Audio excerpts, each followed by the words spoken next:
So I have just begun a 100-day hormonal challenge wherein I'll be posting hormonal friendly videos and educational videos daily for 100 days.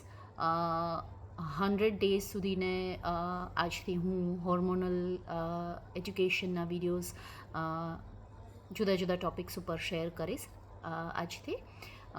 તો આજનો question છે કે sugar કેમ હોર્મોન્સને effect કરે છે, how does sugar effect hormones.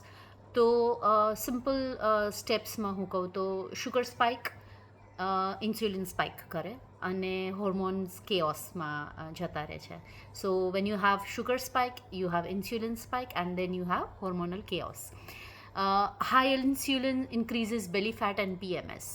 વધારે insulin હોય જો તમારા શરીરમાં તો તમારું બેલી ફેટ વધે છે અને PMS બી વધતું હોય છે. શેનાથી થાય છે તો આપણે બેસ્ટ વસ્તુ છે, એક્ઝામ્પલ આપણે કહી શકીએ કે ચા અને એની સાથે આપણા મોસ્ટલી સ્નેક્સ જે લેતા હોઈએ છીએ, શુગરવાળી ચા અને એની સાથે સ્નેક્સ લેતા હોય છે, આઈધર પેકેજ્ડ ફૂડ્સ હોય છે, કંઈક ગળી વસ્તુ હોય છે, anything added to your tea time, either breakfast or the evening is either sugary, your tea is full of sugar. આ બધું જ ઇન્ફ્લેમેશન વધારે છે. All this increases inflammation. Hidden sugars ક્યાં ક્યાં હોય છે? આપણે જે દેખાતી ન હોય શુગર, આપણને એમ થાય કે ચામાં નાખી, દૂધમાં નાખી, જે બી એ જ શુગર છે, પણ એવું નથી. હિડન શુગર્સ હોય છે ક્યાં? તો કે આપણા બિસ્કિટ્સમાં હોય, આપણા સિરિયલ્સ જે સવારે બ્રેકફાસ્ટમાં ખાતા હોય છે એમાં હોય છે, બ્રેડ્સમાં હોય, આપણે બહારથીને જે પેકેજ ફૂડ્સ લાવતા હોય છે તેમાં હોય છે. સો all these different things, biscuits and cereals and breads and bakery items and packaged foods that you get from outside have hidden sugars in it. આ બધું ખાવાથીને શુગર સ્પાઇક થાય છે. અને એનો એક રૂલ છે કે શુગર વેન ઇટ સ્પાઇક્સ પછી થોડા વખતમાં જોરદાર ક્રેશ આવે, એટલે શુગરનો ક્રેશ થાય. એના હિસાબે તમને ક્રેવિંગ્સ વધે, you start craving for things, અને આ ચાલ્યા રાખે. તમે ક્રેવિંગ થાય, તમને ક્રેશ થાય એટલે તમે કંઈક ખાઓ, again it spike rises up and then again it crashes down. એટલે આ ઓવર ઇટિંગની સાયકલ જેવું બની જાય છે કે જે એક વર્તુળમાં ચાલ્યા જ રાખે છે. So you eat and it spikes and then again it drops down and again you it.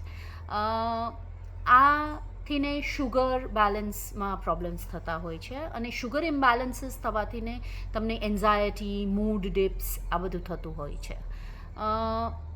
Simple sugar તમે મોનિટર કરો, how much sugar you take in a day, and when you monitor the intake of sugar, એ એક જ step તમારા ઇસ્ટ્રોજનના લેવલ્સને improve કરે છે, તમારા progesterone ઇસ્ટ્રોજનના બેલેન્સને સારું કરે છે.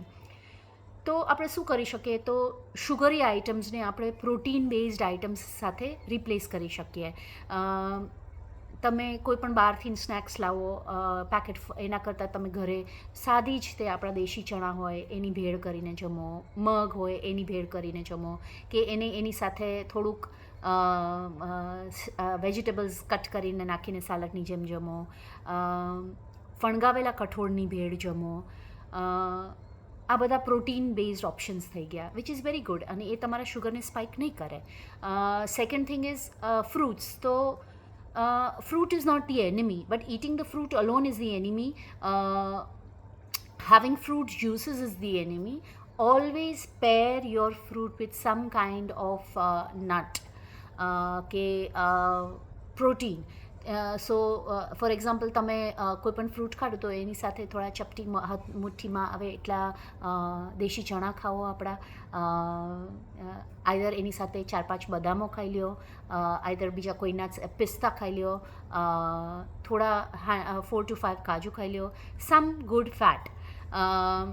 જો એ વસ્તુઓને આપણે બેલેન્સ કરશું, if we balance our sugar in that way, blood sugar stability થશે, your hormones will be stable and your moods will be stable.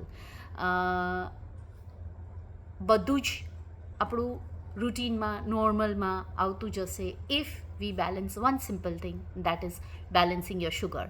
So please do try it out. Try કરો શુગરને balance કરવાનું. First step છે towards balancing your hormones.